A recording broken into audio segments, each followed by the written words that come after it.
A meeting with the Chinese president.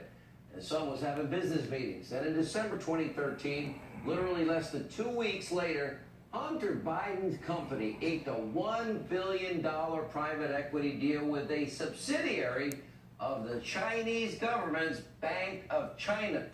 As Peter Schweitzer pointed out in Secret Empires, this was a deal unlike any other Western firm got. It went to Hunter Biden, who had virtually no experience or expertise in China or private equity. And ask yourself, why would Hunter Biden get such a sweetheart deal, $1 billion, then it became $1.5 billion? You know, we got great big companies, you know, big names like Goldman Sachs or Deutsche Bank. Or why'd they choose Hunter Biden? What area of expertise did he bring to the table that they didn't have? What did he have to offer beyond being the son of America's second most powerful decision maker? Now we'll fast forward to December 2014. Joe Biden appointed point person for the Obama administration in Ukraine. He was in control of the Ukrainian portfolio. That's right, in control of directing all Western aid dollars into Ukraine, like $1 billion of them. And then a few months later, April 2014, Joe Biden's son Hunter scored a lucrative position on the board of Burisma Holdings. That's the Ukrainian energy, oil, gas giant. Again, Hunter Biden, he was paid a lot of money. Now, this time not billions, but this time millions of dollars. And again, he had no experience in oil, gas, energy, or with the country of Ukraine. Great gig. In November of 2015, Joe Biden was advised by the New York Times his son Hunter was under investigation by Ukrainian authorities. In December 2015, Joe Biden made his first request to the president of Ukraine. Please fire the prosecutor that's leading the corruption investigation into my son and Burisma Holdings. And in March 2016, John Solomon, reporting right here on this show, Biden knew this prosecutor was investigating his son and getting awfully close to bringing him in for questioning. That's when Biden leveraged, as we have on tape, the $1 billion in aid and forced the Ukrainian president to fire the prosecutor. And as Joe 30330 says, you got 6 hours or you're not getting the $1 billion. Guess what? Son of a bee. They fired him. Prosecutor signed an affidavit. We showed you this earlier. Under the threat of perjury, that he was told this was the reason for his firing. Also, he told John Solomon, ABC News, and the Washington Post the same thing.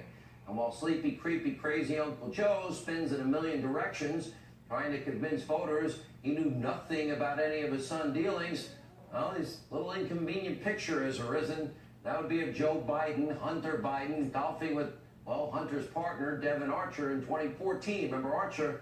He was also on the board of Burisma Holdings, worked at Rosemont Seneca with Hunter Biden. That's the China deal. This photo was taken just months after Hunter Biden teamed up with Burisma Holdings. Media is lying to you and saying, no, there's no evidence. Really?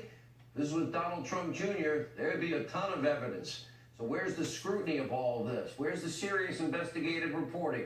I've reported on this show, journalism in America died. It's dead since '07 and probably way before. Now, profiting off the Biden name is not anything new. It's been going on a long, long time. There was an August piece in Politico magazine. They got it right twice. I got to give them big props tonight. And that detailed how in 2006, Hunter and Joe's younger brother, James, they took over a firm called Paradigm Global Advisors. They apparently sought to use their father's influence to line their own pockets, their brother's influence. They didn't even try to hide it because that piece quotes an executive at the company said the following about Joe 30330's brother James. Oh, don't worry about investors. Don't worry about that. We got people all around the world. They want to invest in Joe Biden. He was, of course, now, important person in government. More boasting. Well, James Biden made it clear he viewed the fund as a way to take money from rich foreigners who could not legally give money to his older brother or his campaign account. We've got investors lined up in a line of 747s filled with cash, ready to invest in this company. The executive quotes James Biden is saying. Now, can you imagine, just stop for a moment with all we just told you. What if the person was Donald Trump Jr., Eric Trump, heck, Ivanka, Barron Trump? Imagine how much the mob and the media would be obsessed with that story. Does that prove my point? Journalism's dead. You know exactly what they'd be doing. They wouldn't be covering for Don Jr. They'd be fanning the flames. I remember this hysteria over the Trump Tower meeting had nothing to do with Russia collusion. That didn't stop them. Their lies, their smears, their slander, their besmirchment, their speculation, their breathless, hysterical reporting. We do have good news. The media mob, in spite of what they're trying to do, they're doing us a huge favor because we've known a lot of this for a long time. And it's now boomeranging back onto Biden and a shakedown of U.S. taxpayer money that he used to get the Ukrainian prosecutor investigating his son fired. And you know, and I know, the American people are smart enough to know if the names were reversed, that's all your media mob would be talking about. After 3 years of lies,